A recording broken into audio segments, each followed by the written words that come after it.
All right, now we're live, or no? It's so hard to see on here. Yeah. All right. Well, I just did a good 10 seconds. Is lost to prosperity, but here we are at the Green Mile. Trying not to shoot the person that's walking up the sidewalk, but I am trying to shoot the Green Mile. Give you a sense because you can see the exit up there. That it's not a long walk and it's flat, but there's no shade and it gets hot and humid here in Florida, as you probably know. So, and there were the goats. I've shot the goats before. We passed the goats. And, you know, I want to get the goats down here and have them go to work.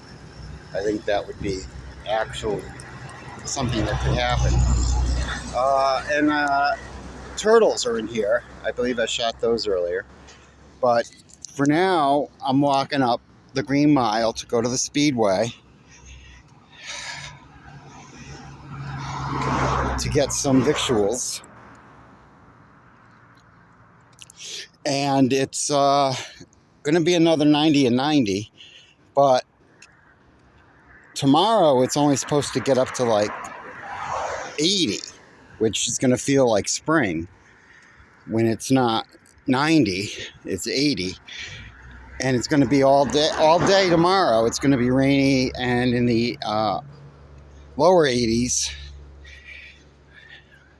And it might be the one day I get to spend in the tent, but I don't have Wi-Fi in the tent. So it gets boring in the tent. And the only place I really have Wi-Fi, this is a gate to a bunch of stuff back here. It's a boat salvage yard. A lot of businesses up the Green Mile, but it is a dead-end street. I saw somebody camping here one night. I saw them looking like they were setting up camp one night. And I thought, good luck to them. I didn't know if that would last. And they weren't there in the morning, but I don't know. You can see the brook here. It goes up the Green Mile. And it's yucky. We have people at the shelter that come and clean. They didn't do a great job either. Well, I mean, that's not fair. It was hard to see. No, I kid. But there are people that go up and down the Green Mile every day and clean as part of the chores. Now, I'm not doing any more chores because it's a joke that's true. I spent a lifetime avoiding chores, but plus I'm out of there in 2 weeks, and they've already told me you're out of there in 2 weeks. They're not going to be extending me, so what difference does it make? What are they going to do? Kick me out some more? I mean, they could theoretically kick me out for some trumped up reason or no reason, really, but they haven't seemed inclined to do that yet. I did clash with my counselor, who is not much of a counselor, and I've already been told I don't have to see her again, which is a good thing. But it did occur to me that she has the power, and if she's irritated enough about, because she kicked me out. I mean, she flat kicked me out, and I went to Jeff and I said, she's overreacting. She's on a power trip. And he said, yeah, all right, just behave yourself and be, and you're here until the 17th, and that's going to be it. So just behave yourself, and so I'm going to try. Not that I really am afraid of getting kicked out. It's just a question that I want to be able to organize, get my ass together, figure out what I'm taking with me. And I don't want to do that in 3 hours and leave at noon, which is what I was faced with yesterday. So we got the extension, or we got the word that we're going to be able to do a little planning. And by the middle of the month, I'll have what I want to take with me packed, and what I want to leave, I'll just either leave or give away. And I'm hitting the road. And I can do these travel logs from anywhere, presumably. And really start the Where in the World is Nitzilla project, which I was sort of half joking about in Connecticut and here, but it's really something I want to do. And in addition, I have to think about where to go, which could be anywhere. Now, I want to make my way to Las Vegas, but the World Series is happening now. And if I were going to be there, it should be now. And I'm not there now, and I won't be there now. So we have to figure it out when it gets down toward the middle of the month, whether I want to head straight to Las Vegas or if I want to see the country on the way. And a lot of this is going to be run by Aunt Joan, if and when I get the chance.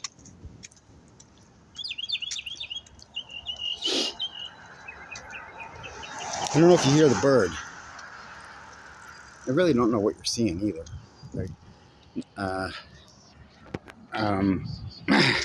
Be befuddled if anybody actually watches this, but this is content and I'm putting it up. And people can watch it or not watch it. And as an aside, while we're heading up the rest of the way up the Green Mile, is I want to do Nitsila News Network, and I want to start commentating and doing the things I've been thinking about doing and actually doing them. Because I have thoughts on authoritarianism and republicanism-ish. I don't know. Is that even a word? Authoritarianism certainly is. And, for some reason, a whole bunch of ill-informed, trying to think of how to put it in diplomatic terms, and still the only thing that comes to mind is ill-informed idiots. I'm sorry. How are you voting for this guy? You see what he's doing. Oh, we didn't know. Bull. Sorry, Aunt Joan, I'm trying. But bull bleep, you knew. And you voted for him, which means you are also a white supremacist, narcissistic. Well, are all of you narcissistic? Probably. But you're certainly fascists, those of you who voted for him. And if you vote Republican this November, you are a fascist. Because the only reason we're going to get rid of the fascist government that you ill-informed idiots put in place is to vote, unfortunately, I have to say this, you have to vote Democrat this November. I don't like the Democrats either. But I like them better than fascism. I don't want to hear about the radical left.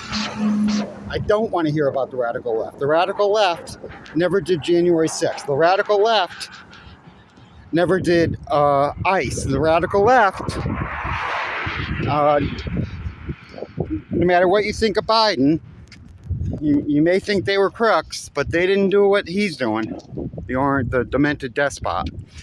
They didn't do what he's doing. He is raping America. He is literally raping America, and you people voted for him, you ill-informed idiots.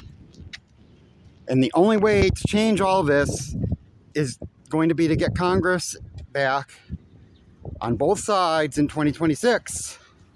Because otherwise, it's all going to be firmly entrenched. And by 2028, our elections will be like Russia's elections and Venezuela's elections before the interference. And you know what I'm getting at here.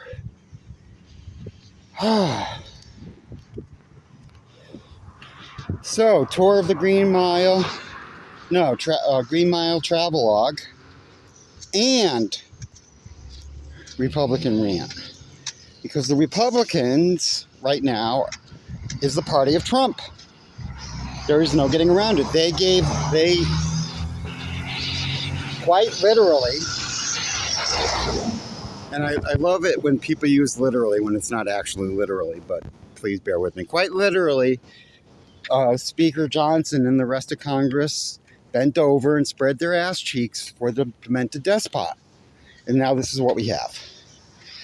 And the only way to change it is to give the power back to the people and not the white supremacist Southern Reconstruction Civil War fighters, because they've been fighting the Civil War the whole time. We've been fighting the Civil Cold War since Reconstruction.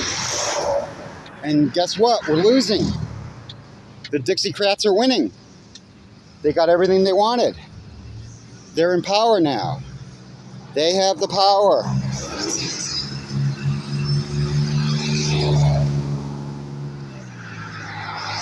Even the white religious fanatics who like to rape children, we've given them the power. We listen to what they have to tell us for some reason, when they're nothing but a bunch of pedophile hypocrites. So there's that. And that's the Green Mile.